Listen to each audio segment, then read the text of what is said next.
What's going on, family? I wanted to give you an update of this frame that I've been working on. This is going to be a sign, a new heavy-duty sign or curb sign.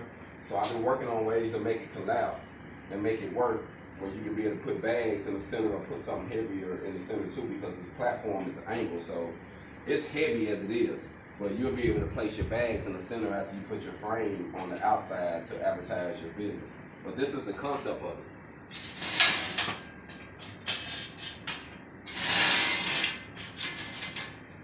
That's how it's gonna go once I got 2 more hinges that I gotta get, but that's the concept of the layout.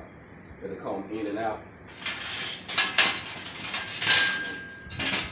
But like I said, I gotta get a couple more hinges and then I'll be finished. But it's gonna be pretty neat. Probably put a lock mechanism on the side, so once you clamp it together, you can lock it to keep it together while you put it on the back of your truck or whatever when you're advertising your business. Or if you're leaving it out there on a long period of time, just outside, then you can just put your bags and everything to be stationary. Hold on.